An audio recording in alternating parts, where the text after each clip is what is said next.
wabarakatuh. Selanjutnya kita masuk ke bab 7 yaitu demokrasi.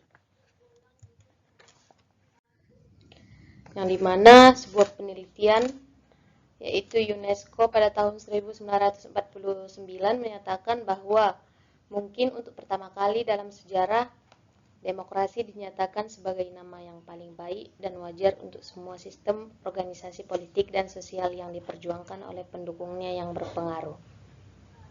Menurut Miriam Budiarjo 2009, hal tersebut tidaklah berlebihan sebab sebagai suatu sistem, demokrasi telah dijadikan alternatif dalam berbagai tatanan aktivitas bermasyarakat, berbangsa dan bernegara. Pada hampir sebagian besar negara di dunia, dipilihnya demokrasi sebagai sistem kehidupan bermasyarakat, berbangsa dan bernegara karena dua alasan. Selanjutnya yaitu konsep demokrasi, yang dimana kata demokrasi ini sudah terbiasa terdengar di kalangan masyarakat umum. Dalam berbagai peristiwa dan konteks, kita sering menyebutkan kata demokrasi.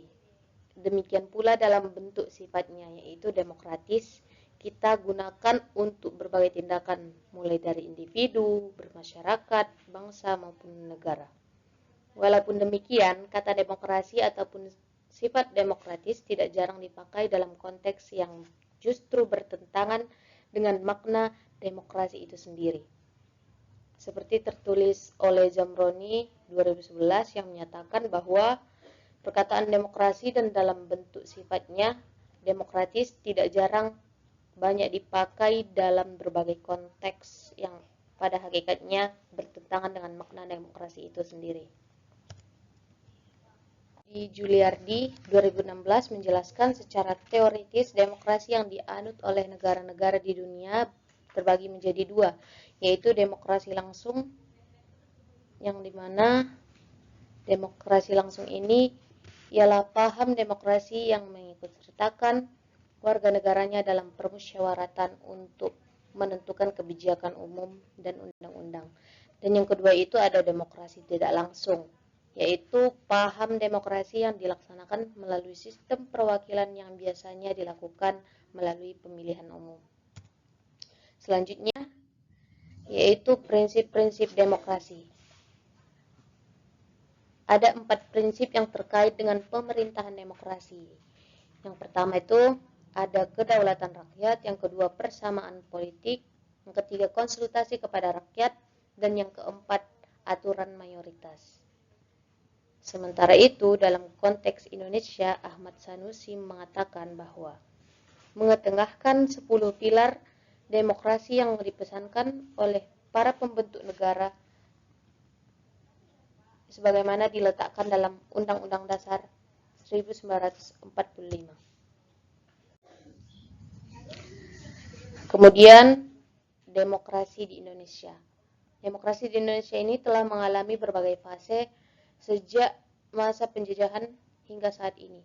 Yang pada awalnya, setelah proklamasi kemerdekaan pada 17 Agustus 1945, Indonesia menerapkan sistem demokrasi liberal yang ditandai dengan pemilihan umum pertama pada tahun 1955.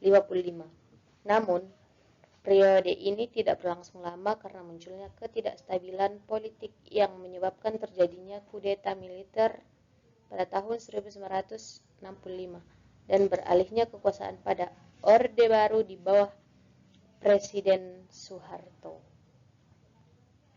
Yang dimana Orde Baru ini menerapkan sistem pemerintahan otoriter yang membatasi kebebasan politik dan hak asasi manusia.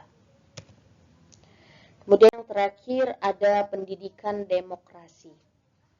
Pendidikan demokrasi diartikan sebagai upaya sistematis yang dilakukan negara dan masyarakat untuk memfasilitasi individu warga negaranya agar memahami, menghayati, mengamalkan, dan mengembangkan konsep, prinsip, dan nilai demokrasi ini sesuai dengan status dan perannya dalam masyarakat.